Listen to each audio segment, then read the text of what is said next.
کسی نے کہا کہ نماز با جماعت کی اہمیت بتائیے۔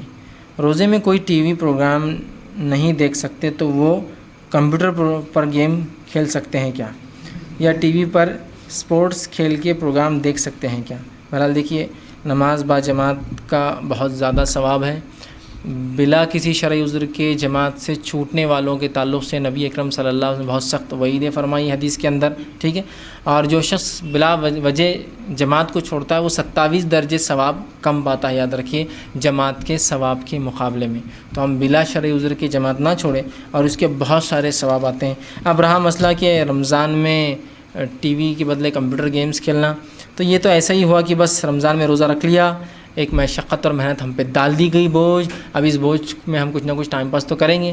بہت سے لوگ رمضان آتا ہے تو انٹرنیٹ کنیکشنز تھوڑے ہائی سپیڈ لے لیتے ہیں، اس لیے کہ پھر کیا بولیں گے اس کو، ملٹی پلیئر گیمنگ چلتے رہیں گی رات بھر دن بھر، تو اس میں نہیں گزر جائیں گے۔ کچھ لوگ ہوتے ہیں جو رمضان میں رات بھر جاگتے ہیں، ٹھیک ہے، عبادت کے لیے کوئی جاگے، ضرورت ہے جاگے، لیکن اس کے بعد جو سوتے ہیں تو سیدھا عصر میں اٹھتے ہیں، پھر ظہر نہیں پڑھتے ہیں، عصر میں اٹھتے ہیں اور عصر میں اٹھ کے پھر وہ کیا اور پھر رات بھر جاگتے ہیں اور پھر اسی طرح سے معمول ہوتا ہے۔ تو ان کے لیے بس رمضان ایک ایسا مہینہ ہے، سب روزہ رکھ رہے ہیں، ہم کو بھی رکھنا ہے، بس گزارنا ہے اور چل رہا ہے۔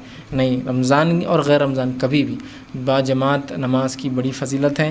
آپ صلی اللہ علیہ وسلم نے فرمایا اگر تمہیں ظہر کی فضیلت بتا دی جائے جماعت میں اور اول صف میں آنے کی کیا فائدہ ہے، تو تم گھٹنوں کے بل رینگ کر آؤ گے اگر چل نہیں سکتے ہو، اور اگر پہلی صف میں کھڑا نہ کرنے دیا جائے، ثواب معلوم ہو جائے، تو تم اپنی تلواریں نکال کے ایک دوسرے کو قتل کرو گے۔ اگر کسی کو بتا دیا ظہر کی نماز کا کیا ثواب ہے، پہلی جماعت رکعت میں پڑھنا، مطلب پہلی صف میں پڑھنا اور جماعت کے ساتھ پڑھنا، تو بیمار آدمی بھی ہو تو گھٹنے کے بل چل کے آئیں گا، اور ثواب معلوم ہو جائے تو مسجد میں تلواریں نکل جائیں گی کہ ممی کو پڑھنا ہے پہلی صف کے اندر، اتنا اجر ہے نا۔ اب کتنا ہو سکتا ہے، اگر بتا دیا جائے تو ہم لڑ پڑے، مار دے تو کتنی، مطلب ثواب کتنا ہو سکتا، ان لمیٹڈ ہو سکتا۔ تو بہرحال آپ خواہ مت چھوڑیے، اور رمضان کو بس ایک کوئی تو مہینہ جس کو گزارنا ہے، چاہے ٹی وی گیم کے ذریعے، کھیلوں کے ذریعے اور پروگرامز کے ذریعے، انٹرنیٹ کے یوز کے ذریعے، یہ اس کا یوز نہیں ہے۔ آپ یا تو جو معمول کے کام ہے وہ کرتے رہیے، اس سے کچھ زیادہ عبادت کر سکتے وہ کیجیے، لیکن اللہ کے لیے مت کیجیے کہ آپ اس طرح سے رمضان کو برباد کریں۔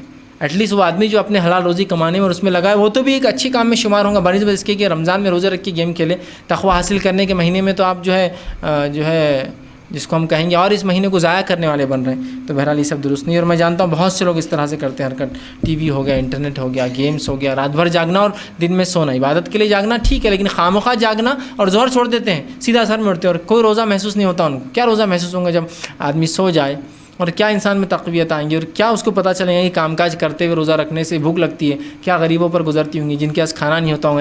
ایک احساس بھی تو ہوتا ہے نا بھوک کے ذریعے انسان کو، کہ غریب لوگ جن کو کھانا نہیں کیسی زندگی گزارتے ہوں گے۔ وہ تو بالکل آرام سے، بس رمضان بولے تو وہ سونے اور روزے رکھنے کا مہینہ ہوگا، جاگنا اور سونا، اور اس کے علاوہ کچھ نہیں۔ تو بہرحال اس معاملے میں احتیاط کریں اور رمضان کے حقیقی فائدہ اٹھانے کی ہم جو ہے کوشش کریں۔